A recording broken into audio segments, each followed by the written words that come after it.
Hello student, आज हम our environment के क्वेश्चन आंसर करेंगे। देखिए, what are trophic level, give an example of a food chain and state the different trophic level. देखिए, trophic level में क्या होता है कि फूड कैसे प्रोड्यूस होता है, उसको पहले कौन खाता है, दूसरा कौन खाता है, तीसरा कौन खाता है, इस तरीके से हमारा ट्रॉपिक लेवल चलते जाते हैं। तो ट्रॉपिक लेवल की डेफिनेशन क्या है? देखिए, कोई भी फूड चेन है, जैसे हमें एक फूड चेन दे रखी है, ग्रास को खाया किसने? डियर ने। डियर को किसने खाया? टाइगर ने। तो यहाँ पे कितने ट्रॉपिक लेवल है? 1 2 3। तो ट्रॉपिक लेवल क्या होते हैं? स्टेप्स होते हैं किसी भी फूड चेन में, जिसमें तुम देखोगे कि एनर्जी का ट्रांसफर कैसे हो रहा है। और आप हमेशा याद रखना, जो फर्स्ट जो प्रोड्यूसर होते हैं वो सबसे ज़्यादा एनर्जी बनाते हैं सनलाइट की हेल्प से। फिर 10% लॉ के अकॉर्डिंग एक एक 10 के जीरो कम करते जाना, 10% एनर्जी कम होती जाएगी। तो इसका मतलब सबसे हाईएस्ट एनर्जी पहले को मिलेगी, उससे कम 10% कम इसको मिलेगी, फिर उसको मिलेगी। तो ये क्या कहलाता है? Trophic level. अब हम इसने देखा, इस ट्रॉपिक लेवल में आपको ये सब याद नहीं करना, सिर्फ इतना करके आप इसमें लिखे आओगे there are 3 trophic level. Okay, इस क्वेश्चन को हमें आगे नहीं करना, बस इतना ही लिखना है। Next, what is the role of decomposer in the ecosystem. देखिए, डीकम्पोजर क्या होते हैं? वैसे आप देखो, इसको जनरल नॉलेज के बेस पे देखो तो डीकम्पोजर वो होते हैं जो कॉम्प्लेक्स सब्सटेंस को सिंपल सब्सटेंस में कन्वर्ट कर देते हैं। हम देखते हैं जैसे कूड़ा कचरा पड़ा रहता है, तो थोड़े टाइम बाद वो कूड़ा कचरा गल सड़कर अपने आप ही डिकम्पोज हो जाता है। जैसे मुसलमानों में ज़मीन में दबाते हैं, फिर धीरे धीरे उनकी बॉडी डिकम्पोज हो जाती है, सिर्फ उनकी हड्डी रह जाती है। तो डीकम्पोजर्स एक तरीके से हमारे लिए क्या करते हैं? एनवायरनमेंट को क्लीन करते हैं, वे हमारे लिए इंपॉर्टेंट सोर्स है।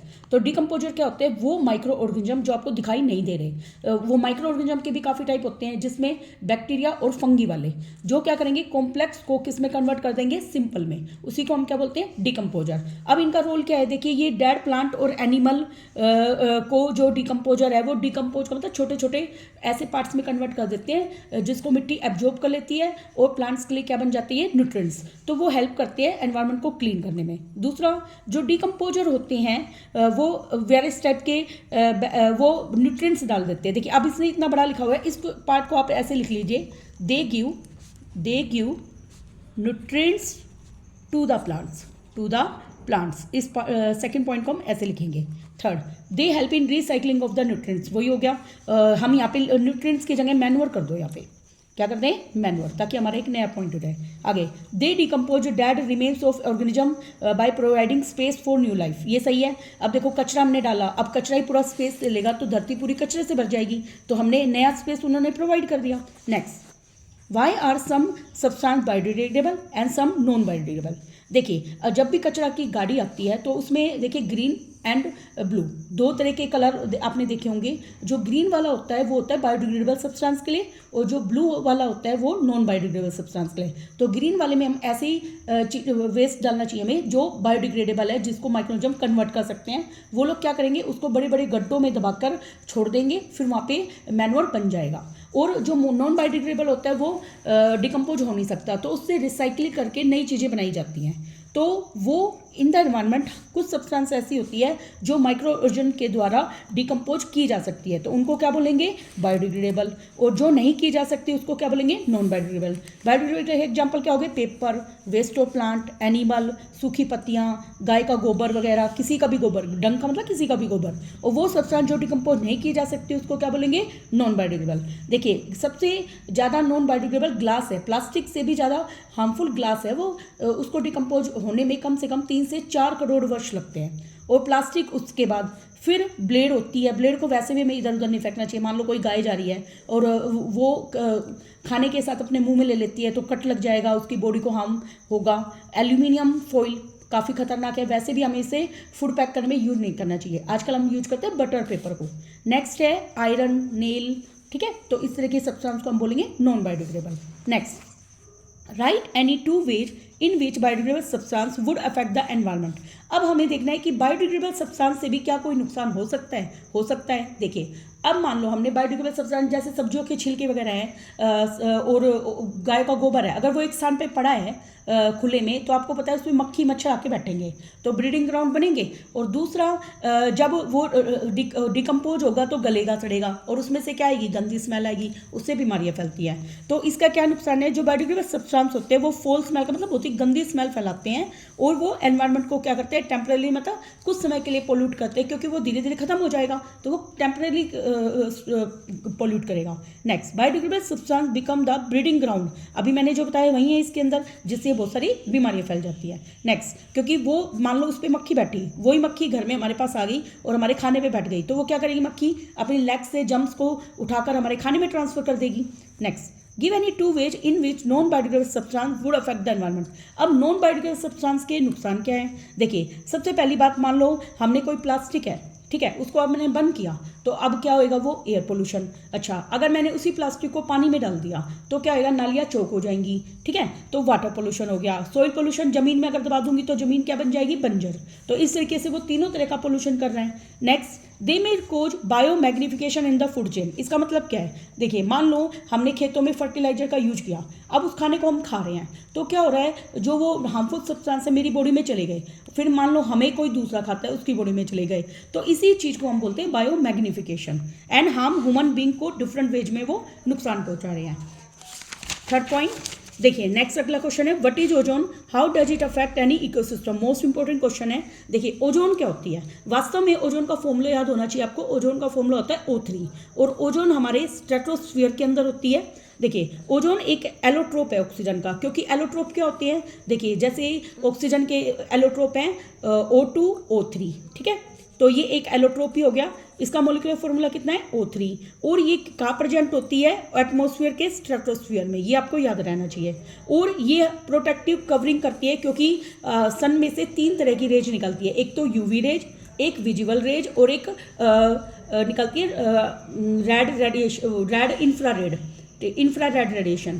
तो जो यूवी रेज होती है उससे तो हमें स्किन कैंसर जैसी बीमारी फैलती है, जिसको हमें कौन बचाती है, ओजोन लेयर। जो सन में विजिबल रे होती है उसकी वजह से हमें चीज़ें दिखाई देती है, सन की लाइट की वजह से हम चीज़ें धरती पर देख पाते हैं। जो इंफ्रा रेडिएशन होती है उसको आप फील करोगे ज़्यादा से ज़्यादा गर्मी में, क्योंकि गर्मी में आपने देखा होगा जब हम धूप में निकलते हैं तो हमें एक चुभन सी फील होती है, वो जो चुभन है वो इंफ्रा रेडिएशन की वजह से होती है। नेक्स्ट, जो ओजोन लेयर होती है वो क्या करेगी, एब्जॉर्ब कर लेती है यूवी रेज को सन से, और धरती के अर्थ पे नहीं आने देती, और इस तरीके से वो ऑर्गेनिज्म को बचाती है। अब इसके बैड इफेक्ट क्या है? देखिए, एक तो स्किन कैंसर होता है, ये वाले कैंसर की बीमारी एक बार CID के अंदर एक प्रोग्राम में दिखाई हुई थी। एक आदमी था, वो लंबे समय तक काम करता था धूप के अंदर, तो उसके हाथों पर कैंसर की, जैसे उसके स्किन कैंसर हो गया, तो उससे क्या हुआ, उसको एक अलग तरीके का क्रीम लगानी पड़ती थी अपने आप को प्रोटेक्ट करने के लिए। जो लोग लंबे समय तक धूप में काम करते हैं उनको ये बीमारी जरूर हो जाती है। नेक्स्ट, दे कोज कैटरेक्ट। कैटरेक्ट की बीमारी आपको पता ही है, जिसमें क्या होता है, हमारी आंखों पे दूधिया लेयर फॉर्म हो जाती है। Next, they have adverse effect on the aquatic organism. अब एक्वाटिक ऑर्गेनिज्म पे क्या एडवर्स इफेक्ट है? देखिए, क्या होता है, जैसे समुद्र है, समुद्र में जो पानी होता है, सन ज्यादा की रोशनी आएगी तो वो पानी क्या होगा, इवेपोरेट करेगा, तो वाटर लेवल वहाँ पे क्या हो जाएगा, कम। आजकल इस मेथड को हटाने के लिए प्लास्टिक की बोल्स को समुद्र में डाल दिया जाता है, कई जगह डाला जाता है, जहाँ पे क्या होता है, वो सरफेस वाटर गर्म नहीं हो पाता, और अगर सरफेस वाटर ज़्यादा गर्म हो जाएगा तो मछलियों या और ऑर्गेनिज्म का रहना बहुत ही मुश्किल हो जाता है। तो वो क्या करता है, जैसे बोल्स वगैरह डाल देते हैं, तो उससे जो ऑर्गेनिज्म है वो पानी वेपरेट नहीं होता, तो पानी की जो ज़्यादा गर्म नहीं हो पाता वो पानी। Next, the immunity in human being decreases. Immunity level भी हमारे अंदर क्या हो जाता है, डिक्रीज। तो ओजोन लेयर हमने देखा कि सभी को नुकसान पहुंचा रही है, और ozone layer protect us and other organism from harmful ultraviolet radiation. Ozone layer हमें एक तरीके से नुकसान नहीं पहुंचा रही, प्रोटेक्ट कर रही है यूवी रेज से, हमें नुकसान पहुंचा रहा है यूवी रेज। हाँ, तो सन से, और इस तरीके से वो एक ब्लैंकेट का काम करती है। How can you help in reducing the problem of waste disposal. देखिए भाई, अब घर में वेस्ट निकलते हैं, ठीक है, हम क्या करते हैं, कचरा गाड़ी आती है उसको दे देते हैं। अगर मान लो कचरा गाड़ी ना आए, अगर हमें खुद से डिस्पोज करना हो तो हम क्या क्या कर सकते हैं। देखिए, रिसाइकलिंग कैसे करते हैं, जैसे आपने देखा होगा घर में जब प्लास्टिक के कंटेनर खाली हो जाते हैं तो हम क्या करते हैं, उसको क्लीन करके उसमें कोई दूसरी चीज़ डाल देते हैं किचन की, तो ये रिसाइकलिंग हो गया। पेपर को हम कबाड़ी को दे देते हैं, ताकि वो इससे क्या बनाता है भाई, पॉलीथीन वगैरह, लिफाफे वगैरह बनते हैं इससे, और प्लास्टिक्स बनते हैं। मेटल्स की भी रिसाइकलिंग होती है, तो उसको पिघलाकर लोहे को नई नई चीज़ें बन जाती हैं। और आजकल तो जो प्लास्टिक है उसको दे दिया जाता है, उससे नई नई चेयर्स और काफ़ी आर्टिकल बनते हैं। आपने देखा होगा टायर्स वगैरह होते हैं, आजकल गार्डन वगैरह में जो टायर्स है, टायर्स के अंदर मिट्टी डाल के प्लांटिंग की जाती है। और दूसरा, मैंने 1-2 जगह देखा है कि उनसे अलग अलग तरह के खिलौने बनाए जाते हैं, नेक्स्ट है प्रिपरेशन ऑफ कंपोस्ट। देखो बायोडिग्रेडेबल वेस्ट है, आपको पता है हम क्या कर सकते हैं, जैसे मान लो आपके गार्डन है तो गड्ढा खोदो, उसके अंदर बायोडिग्रेडेबल वेस्ट को डिकम्पोज करके डाल दो, वो अपने आप डिकम्पोज होता रहेगा और वो हमारे लिए क्या बन जाएगा, खाद के रूप में। नेक्स्ट है अपना टेक्सचुअल एक्सरसाइज के question. Which of the following group contain only biodegradable item. Biodegradable item कौन से होंगे, जो डिकम्पोज हो सकते हैं। देखो ग्रास हो सकती है, फ्लावर हो सकता है, जो चमड़ा है वो भी हो जाएगा क्योंकि चमड़ा धीरे धीरे खत्म हो जाता है। Next grass, would, plastic. देखो प्लास्टिक नहीं है तो इस ऑप्शन को डिस्कार्ड कर देंगे। फ्रूट पिल्स, आपको पता है सब्जियों के छिलके होते हैं, केक भी होता है, लाइम जूस भी होता है, केक, वुड, ग्रास, ये सब के सब एनिमल या प्लांट से मिलकर बने हैं तो ये बायोडिग्रेडेबल है। आगे विच of the flowing constitute of food chain. Food chain देखो ग्रास, वीट, मैंगो। तो देखिए इसमें तो कोई फूड चेन ही नहीं है, ये तीनों के तीनों तो क्या है हमारे मतलब ये तो खाने की चीज़ें है तीनों, तो कोई एक दूसरे को थोड़ी ना खा रहा है। नेक्स्ट ग्रास को मान लो गोट ने खाया, गोट को ह्यूमन ने खाया क्योंकि मीट खाता है उसका, तो ये फूड चेन है अपना भी। नेक्स्ट गोट, काउ, एलिफेंट। देखिए अब ये तीनों तो क्या है, हार्बीवोरस, एक ही फैमिली से बिलोंग करते हैं तो ये भी फूड चेन का एग्जाम्पल नहीं है। नेक्स्ट है ग्रास, फिश, गोट। अब देखिए ग्रास को फिश एंड गोट, फिश को गोट नहीं खाती, क्यों गोट फिश को क्यों नहीं खाती, क्योंकि जो गोट है वो हार्बीवोरस है। गोट क्या खाती है, ग्रास, फिश भी क्या खाती है, ग्रास, तो ये एक दूसरे को तो खाती नहीं है तो ये फूड चेन फॉलो नहीं होगी, तो हमारा ऑप्शन नंबर ओनली बी रहेगा। Which of the following are environment friendly practice. कौन सी एनवायरमेंट फ्रेंडली प्रैक्टिस है, देखो भाई carrying cloth bags to put purchase in while shopping. देखो भाई तुम्हें कपड़े का बैग लेके जाना चाहिए, पहले के ज़माने में रियल में लोग कपड़े का बैग लेके जाते थे सब्जियां खरीदने के लिए, और जो सब्जी वाला है बहुत कम पॉलीथीन का यूज करता था, वो देता ही नहीं था पॉलीथीन, पहले सिर्फ सब्जियों को वो थैले में डालता था और वो बिल्कुल सही मेथड था। आजकल पेपर बैग भी चलो हम यूज कर रहे हैं, लेकिन हमें सबसे बेस्ट रहता है कि अपने कपड़े का बैग लेके जाना चाहिए, तो ये एनवायरमेंट फ्रेंडली है, ए सही है इसमें। नेक्स्ट है switching off unnecessary light and fan. ये तो बात सच है, अगर देखो किसी रूम में हमें लाइट फैन यूज ही नहीं हो रहा तो ऑब्वियसली है कि हमें उसको बंद करके रखना चाहिए। Walking to school instead of getting your mother to drop you on her scooter. देखिए क्या करोगे, जैसे मान लो आप स्कूल आपका ज़्यादा दूर नहीं है, मान लो 30 मिनट की दूरी पर है, तो आप वॉक करके अगर स्कूल जाते हो तो आपकी सुबह सुबह की एक्सरसाइज भी हो जाती है और ये एनवायरमेंट फ्रेंडली है। दूसरा मेथड क्या है कि भाई आप साइकिल लेके जा सकते हो, तो साइकिल से कोई पोल्यूशन तो होना नहीं है बल्कि आपकी मसल्स की भी एक्सरसाइज होगी। आगे ऑल ऑफ अबोव, तो ये तीनों ऑप्शन है, ठीक है, इसमें ऑल ऑफ अबोव आएगा। Next what will happen if we kill the organism in one trophic level. ये काफ़ी अच्छा क्वेश्चन है, मोस्ट इंपॉर्टेंट, लगभग रिपीट होने वाला क्वेश्चन है। देखिए एक ट्रॉपिक लेवल के अगर ऑर्गेनिज्म को मार दिया जाए, मान लो सारे कार्निवोर्स मर जाए, तो आपको पता है हार्बीवोर्स, ग्रास बहुत ज़्यादा बढ़ जाएगी, अब उसको खाएगा कौन, ठीक है, ओमनीवर्स ऑब्वियसली ग्रास को खाने वाले नहीं है, तो ओमनीवर्स नहीं सॉरी हार्बीवोर्स तो घास को खाते हैं, तो हार्बीवोर्स तो चलो घास को खा लेंगे, कार्निवोर्स मर गए तो हार्बीवोर्स की संख्या ज़्यादा बढ़ती जाएगी, है ना, तो इस तरीके से हमारी जो फूड चेन है वो डिस्टर्ब हो जाएगी। तो इसने क्या रखा, if the herbivores are killed, अगर मान लीजिए हमने सारे घास खाने वाले जानवरों को मार दिया तो कार्निवोर्स को फूड ही नहीं मिलेगा, क्योंकि कार्निवोर्स तो खुद हार्बीवोर्स को खाते हैं, अब उनको फूड नहीं मिलेगा तो वो भी मर जाएंगे, ऐसे करते करते पूरी दुनिया खत्म हो जाएगी। नेक्स्ट अगर कार्निवोर्स को मार दिया जाए तो जो पॉपुलेशन है हार्बीवोर्स की बढ़ जाएगी और उस वजह से वो इकोलॉजिकल इम्बैलेंस हो जाएगा। जैसे कहा गया है ना, अगर इस दुनिया की सारी मधुमक्खियां मर जाएं तो 4 साल के अंदर पूरी दुनिया नष्ट हो जाएगी। Next if producer are killed, अगर प्रोड्यूसर मान लो प्रोड्यूसर ही किल्ड कर दिया जाए तो हमें खाना कहाँ से मिलेगा, प्रोड्यूसर की हेल्प से हमें खाना मिलता है, तो न्यूट्रिएंट साइकिल भी नहीं होगी, है ना, तो ना हार्बीवोर्स को खाना मिलेगा, ना कार्निवोर्स को, ना ओमनीवोर्स को, किसी को खाना नहीं मिल पाएगा, तो धरती बिल्कुल ही खत्म हो जाएगी। Next will the impact of removing all the organism in A trophic level be different for different trophic level. इसे क्या रखा, इम्पैक्ट का मतलब होता है प्रभाव।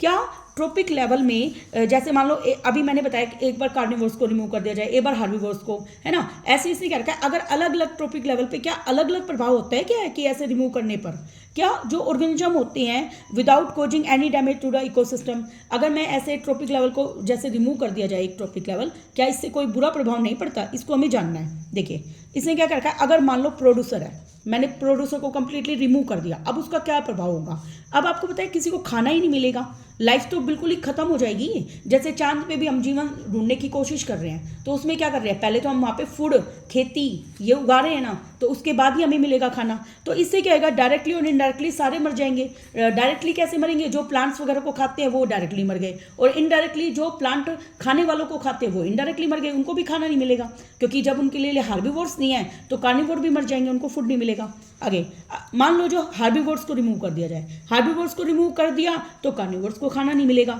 उनको खाना नहीं मिला तो उनका स्टार्वेशन का मतलब वो भूखे रह जाएंगे, और वेजिटेशन ग्रो करती जाएगी, है ना, और करती जाएगी, ग्रो करती जाएगी, उसको तो खाने वाला कोई है ही नहीं। नेक्स्ट, अगर कार्निवोर्स को रिमूव कर दिया जाए पूरी तरीके से, तो जो पॉपुलेशन हार्बिवोर्स की बहुत ज़्यादा ही बढ़ जाएगी, तो वो क्या करेंगे, धरती की सारी वेजिटेशन को खा जाएंगे तो भाई बिल्कुल ही बंजर हो जाएगी और सब कुछ खत्म। वो धरती किस में कन्वर्ट हो जाएगी, एक डेजर्ट में। नेक्स्ट, अगर डिकम्पोजर को रिमूव कर दिया जाए तो रिसाइकलिंग ही नहीं होगी, धरती पर कूड़ा कचरा सब कुछ गंद फैला रहेगा, ठीक है, और ना ही न्यूट्रिएंट्स रिसाइकिल हो पाएंगे। इसलिए किसी भी ट्रॉपिक लेवल से बहुत ही बुरा प्रभाव पड़ता है, और हर ट्रॉपिक लेवल से एक भी ट्रॉपिक लेवल को रिमूव किया जाए तो नुकसान होता है। इसलिए इकोलॉजिकल बैलेंस बनाए रखने के लिए हर ट्रॉपिक लेवल जरूरी होता है। Next, most repeated question, what is biological magnification. देखिए, the increase in the concentration of harmful non biodegradable chemical substance. मैंने बताया जैसे खेतों में पेस्टिसाइड छोड़ दिया, ठीक है, तो वो लिविंग ऑर्गेनिज्म की बॉडी में जाएगा, क्योंकि वो उनको खाएंगे, तो वो फूड चेन की हेल्प से ही तो जाएगा, एक ऑर्गेनिज्म दूसरे को खाएगा, दूसरा तीसरे को खाएगा। इसी को हम क्या बोलते हैं, बायोलॉजिकल मैग्निफिकेशन। क्या जो लेवल है बायोलॉजिकल मैग्निफिकेशन का डिफरेंट होता है, यस डिफरेंट होता है। जो लेवल है वो कैसे इंक्रीज करता है, जितने जितने तुम हायर ट्रॉपिक लेवल में जाते जाओगे, तो वहाँ पे concentration top most trophic level में बायोलॉजिकल मैग्निफिकेशन की कंसंट्रेशन सबसे ज़्यादा होगी, और it affect the biological producers such as growth को हेल्प करेगा उसके रिप्रोडक्शन में। जैसे इसमें है ग्रास, डियर, टाइगर, तो यहाँ पे ग्रास में तो सबसे कम इफेक्ट होगा और टाइगर वाली में सबसे ज़्यादा इफेक्ट होगा, ये याद रखना। इस तरह के क्वेश्चन आ सकते हैं। Next, what are problem cause by the non biodegradable waste that we generate. अब देखो, हमने नॉन बायोडिग्रेडेबल वेस्ट जनरेट किया, तो अब उसकी क्या प्रॉब्लम हो सकती है। देखो, जो नॉन बायोडिग्रेडेबल वेस्ट है, मैंने बताया था थोड़ी देर पहले, वो सोइल और वाटर को खराब कर देते हैं, और जो बायोलॉजिकल मैग्निफिकेशन, इससे केमिकल चला जाता है बॉडी में, बस इतना ही कर लेना। और जो इंक्रीज क्वालिटी है नॉन बायोडिग्रेडेबल सब्सटेंस की, उससे इम्बैलेंस बन जाता है, और बायोलॉजिकल रिसाइकलिंग की वजह से वो हमारी लाइफ सही भी नहीं रहेगी। तो जो पीछे आपने ये क्वेश्चन किया था वो भी आप इसमें लिख सकते हैं। नेक्स्ट, और देखो, जो कूड़े के ढेर हैं वो बने रहेंगे, उसकी वजह से ब्रीडिंग ग्राउंड बन जाएंगे, और नॉन बायोडिग्रेडेबल सब्सटेंस अगर नालियों में चला जाए तो नालियाँ ब्लॉक हो जाएंगी। आगे, if the waste are we generate is biodegradable, अगर जितना भी वेस्ट हम जनरेट कर रहे हैं वो सारा का सारा अगर बायोडिग्रेडेबल हो, तो इससे क्या इफेक्ट पड़ेगा एनवायरनमेंट पे।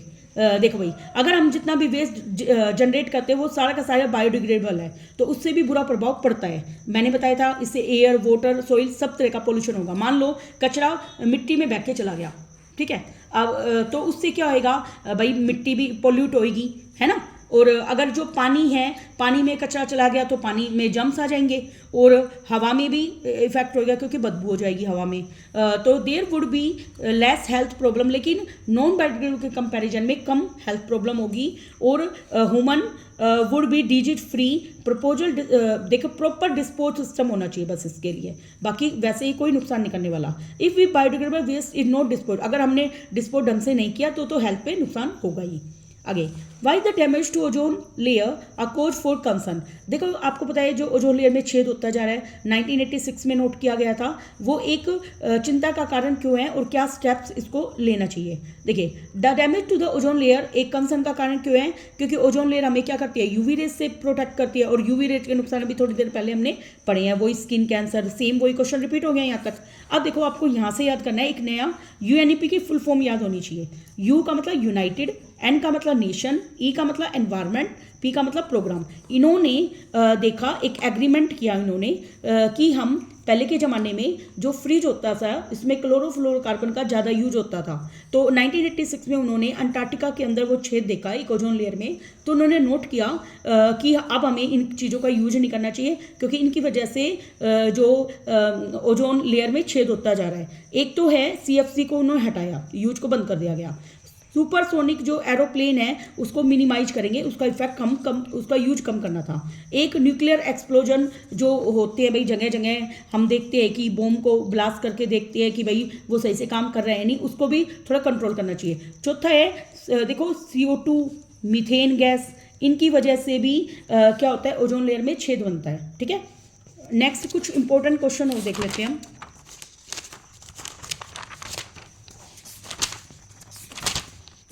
देखिए एक ये क्वेश्चन मोस्ट इंपॉर्टेंट है, काफी बार आया था। The flow of energy in an ecosystem is unidirectional, explain the statement. देखो यूनिडायरेक्शन मतलब एक ही डायरेक्शन में चलती है। देखो एरो देखिए आप, ग्रास को कौन खाता है, डियर, डियर को कौन खाता है, लाइन। ऐसा क्यों है? तो देखो it means that energy contain in the producer does not become the part of solar energy. इसका मतलब क्या है? देखो उल्टा तो नहीं हो सकता। अब मान लो ग्रास में एनर्जी है, ग्रास से कोई सन थोड़ी ना एनर्जी लेगा, नहीं लेगा ना, बट इट ट्रांसफर्ड, ये क्या होती है, ये ट्रांसफर हो जाएगी किसको, हार्बीवोर्स को। हार्बीवोर्स को कौन खाएगा, कार्निवोर्स। इसी को हम क्या बोलते हैं, यूनिडायरेक्शनल। इस फूड चेन में क्या हो रहा है, डियर क्या खा रही है, ग्रास को, लाइन खा रहा है डियर को। इस तरीके से हम देख रहे हैं फूड की जो एनर्जी है पहले ग्रास में थी, फिर डियर में गई, डियर से लाइन में गई, लेकिन ये रिवर्स पॉसिबल नहीं है। इसी को हम बोलते हैं यूनिडायरेक्शनल।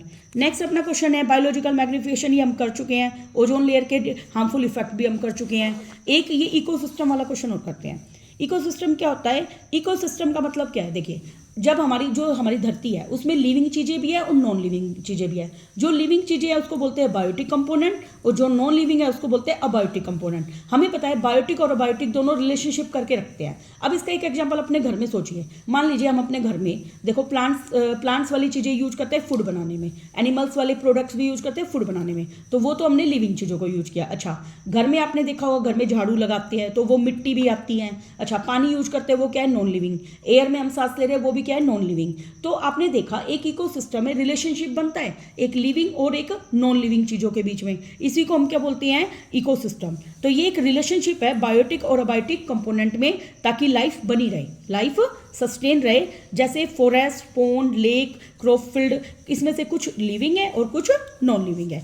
अब एक नेचुरल इकोसिस्टम क्या होता है? वो इकोसिस्टम जिसको हमने नहीं बनाया, खुद हमारे भगवान ने भाई प्रोवाइड किया है, नेचर में एग्जिस्ट करता है और ह्यूमन एक्टिविटी से वो बिल्कुल फ्री है। ठीक है, जैसे पहाड़ को हमने नहीं बनाया, पहाड़ हमें भगवान ने दिए हैं, नदियाँ भगवान ने दी हैं, है ना, समुद्र भगवान ने दिए हैं। तो ये सारे के सारे क्या है, नेचुरल इकोसिस्टम। आर्टिफिशियल क्या है, जो हम खुद बना रहे हैं, जैसे गार्डन हम खुद बनाते हैं। एक एक्वेरियम है उसको हम खुद बनाते हैं ना। खेत है उसमें हम जब फसल उगाते हैं तो उसमें फसल उगाती है, वरना तो फसल नहीं उगाएंगे तो वो सिर्फ मिट्टी रहेगी। तो ये सब हमारे क्या हैं, आर्टिफिशियल इकोसिस्टम। और डिफरेंट कंपोनेंट में बायोटिक और अबायोटिक। बायोटिक वही वाले जिसमें जीवन पाया जाता है, अबायोटिक जिसमें जीवन नहीं पाया जाता। नेक्स्ट आगे और देखते हैं कुछ इंपॉर्टेंट क्वेश्चन हो तो। देखिए एक इंपॉर्टेंट क्वेश्चन और हम करते हैं, what are consumers, how these classified, और एक एग्जांपल देना है। देखिए कंज्यूमर्स वो ऑर्गेनिज्म होते हैं जो अपना भोजन खुद नहीं बना सकते और वो पौधों पर डायरेक्टली और इनडायरेक्टली अपने फूड के लिए डिपेंड करते हैं, उसको हम क्या बोलते हैं, कंज्यूमर। अब कंज्यूमर का दूसरा नाम हेट्रोट्रोफ भी होता है, याद रखना ये। अब टाइप ऑफ कंज्यूमर ये छोटी क्लासेज में बच्चों को भी पढ़ाया जाता है, हार्बीवोर्स। हार्बीवोर्स कौन से होते हैं, जो प्लांट और उसके प्रोडक्ट को खाते हैं, जैसे काउ, गोट, कैमल और रैबिट। और हार्बीवोर्स का दूसरा नाम प्राइमरी कंज्यूमर भी होता है। क्या नाम होता है, प्राइमरी कंज्यूमर। नेक्स्ट है कार्निवर। कार्निवर वो होते हैं जो मीट खाते हैं दूसरे जानवरों का, जैसे लायन, टाइगर, हॉक। और कार्निवर्स का दूसरा नाम होता है सेकेंडरी कंज्यूमर। नेक्स्ट है ओमनिवर्स। ओमनिवर्स वो होते हैं जो प्लांट और एनिमल दोनों को खाते हैं, और इसके एग्जांपल हो गए ह्यूमन बींग, डॉग, कैट और क्रो। नेक्स्ट अपना क्वेश्चन करते हैं अपना फूड चेन की डेफिनेशन, मोस्ट इंपॉर्टेंट क्वेश्चन। मैंने फूड चेन तो आप लिख दोगे, लेकिन इसकी डेफिनेशन क्या लिखनी है वो देखिए फूड चेन में आपने देखा ये सीक्वेंस है। क्या है ये, एक सीक्वेंस। अगर आपने सीक्वेंस वर्ड नहीं लिखा तो आप चाहे कितनी डेफिनेशन लिखे, आपका क्वेश्चन प्रॉपर नहीं माना जाएगा। तो एक सीक्वेंस अरेंजमेंट है ये। क्या है, एक सीक्वेंस में अरेंजमेंट है, किसमें, इकोसिस्टम के ऑर्गेनिज्म में, जिसमें क्या किया जा रहा है कि हम देख रहे हैं फूड कैसे ट्रांसफर हो रहा है एक लेवल से दूसरे लेवल में। तो आपको सिक्वेंशियल अरेंजमेंट वर्ड जरूर लिखना है, याद रखना। और फूड का ट्रांसफर हो रहा है कहाँ से, एक ट्रॉपिक लेवल से दूसरे ट्रॉपिक लेवल में, उसी को हम क्या बोलते हैं, फूड चेन। अब एक फॉरेस्ट की फूड चेन का एग्जांपल क्या है, जैसे जंगल में घास उगती है भाई, उसको किसने खा लिया, डियर ने, डियर को खा लिया लायन ने। तो इस तरीके से हम इसको करेंगे। एक क्वेश्चन हो रहा है, देखिए एक है एग्जाम्पल दो, टेरेस्ट्रियल का मतलब जमीन पर पाई जाने वाली फूड चेन का एग्जाम्पल, जैसे घास को खा लिया ग्रास होपर ने, ग्रास होपर को फ्रॉग ने, फिर स्नेक ने, फिर हुक ने। ये वाली आप याद रख लेना, कई बार ऐसे पूछा जा सकता है 5 स्टेप की फूड चेन का एग्जाम्पल दो, इसलिए आपको याद रखनी है ये। नेक्स्ट है एक्वाटिक फूड चेन, ये मोस्ट रिपीटेड था, इंपॉर्टेंट है ये मैंने काफ़ी सैम्पल पेपर में देखा है। देखो एल्गी काई उगती है पानी में, उसको कौन खाता है, जू प्लांक्टन मतलब छोटी फिश का जो ग्रुप है, फिर उसको खा जाती है स्मॉल फिश को कौन खाता है, लार्ज फिश। और अगला है arboreal food chain. Arboreal food chain पता है कौन सी होती है, आर्बोरियल एनिमल वो एनिमल होते हैं जो मैक्सिमम टाइम एयर में रहते हैं। किस में रहते हैं, एयर में। तो आर्बोरियल फूड चेन का एग्जाम्पल है जैसे प्लांट आपने देखा होगा बहुत लंबा है, तो हवा में उसके पार्ट्स होंगे, ठीक है, उसके ऊपर कोई इंसेक्ट बैठा है, इंसेक्ट को कौन खा गया, बर्ड, तो आर्बोरियल का एग्जाम्पल हो गया। नेक्स्ट है अपना फूड चेन, ये वाला क्वेश्चन मोस्ट इंपॉर्टेंट, इसको भी मैंने एक सैम्पल पेपर में देखा था। जो एक फूड चेन है वो 6 स्टेप्स से ज़्यादा में क्यों नहीं हो सकती, इसका रीजन बताना है। देखिए 10% आपने पढ़ा है, एक लेवल से दूसरे लेवल में जाता है एनर्जी, तो आफ्टर 6 स्टेप्स के बाद जो 7 स्टेप के अंदर एनर्जी बहुत ही कम मिलेगी, और इतनी कम एनर्जी मिलेगी कि वो ऑर्गेनिज्म जी ही नहीं पाएगा, इसलिए ये 7 स्टेप में ये पॉसिबल नहीं है। नेक्स्ट एक अपना फूड चेन और फूड वेब का डिफरेंस भी है। देखिए फूड चेन में ट्रॉपिक लेवल स्पेसिफिक होते हैं, फूड वेब में बहुत सारी जब फूड चेन जुड़ जाती है उसी को हम क्या बोलते हैं, फूड वेब। और फूड चेन में फ्लो ऑफ फूड होता है, एनर्जी का होता है, और इसमें आपस में ट्रॉपिक लेवल के होते हैं, इंटरकनेक्टेड होते हैं, और इसमें ये लिमिटेड है, स्मॉल होती है, ये लिमिटेड नहीं है, कितनी भी हो सकती है ये, ठीक है। और फूड चेन में एक ऑर्गेनिज्म को न्यूट्रिशन दूसरे से मिलता है, फूड वेब में अलग अलग ऑर्गेनिज्म से न्यूट्रिशन मिल सकते हैं। एक ये क्वेश्चन भी देखने को मिला था। देखिए मान लीजिए प्लांट्स के पास 10,000 जूल ऑफ एनर्जी है, उसको खाया डियर ने, डियर को खाया लाइन ने, अब हमें बताना है लाइन को कितनी मिली। देखिए इसके लिए सबसे ईजी स्टेप है, आप 10 एक जीरो को कम कर दीजिए, 10,000 इसको मिली तो इसको कितनी मिलेगी, 1000, फिर एक जीरो और कम कर दीजिए तो इसको कितनी मिलेगी, 100, मतलब 10% कम करते जाइए, कितना करते जाइए, 10%। नेक्स्ट आगे देखती हूँ कोई और इम्पोर्टेंट, हाँ एक ये क्वेश्चन हो रहा है कि हमें, अभी हमने पढ़ लिया ओजोन लेयर के नुकसान, है ना, और ये भी पढ़ लिए थे, हाँ ये क्वेश्चन हो चुका है। ये करते हैं बायोडिग्रेडेबल और नॉन बायोडिग्रेडेबल डिफरेंस। देखो बायोडिग्रेडेबल वो होते हैं जो डिकम्पोज हो जाते हैं, नॉन बायोडिग्रेडेबल जो डिकम्पोज नहीं हो सकते। अच्छा ये नेचर में ज़्यादा समय तक बने नहीं रहते, ये नेचर में बने रहते हैं, ये एनवायरमेंट पोल्यूशन को इतना नहीं करते, ये ज़्यादा करते हैं, और ये ह्यूमन लाइफ के लिए इतने हार्मफुल नहीं है, जबकि ये ज़्यादा हार्मफुल होते हैं। और क्वेश्चन देख लेते हैं, कुछ इंपॉर्टेंट लगते हो तो हमें। एक ये रिएक्शन और करना बेटा कि ओजोन लेयर की फॉर्मेशन कैसे हो रही है, और ओजोन लेयर का किलोमीटर एरिया कितना है। देखिए ओजोन का तो मैंने आपको बता चुकी हूँ, जो ओजोन लेयर का एल्टीट्यूड है ना स्ट्रेटोस्फीयर में, वो 16 किलोमीटर से 23 किलोमीटर तक है। कहाँ तक, 16 से 23। और ओजोन लेयर कैसे फॉर्म होती है, देखिए ऑक्सीजन में 3 मॉलिक्यूल है O2 के, जब इसमें कॉस्मिक रेज गिरती है तो क्या बन जाता है, ओजोन। क्या बन जाता है, ओजोन। अब आपका ये लेसन कंप्लीट हो चुका है। Thank you very much.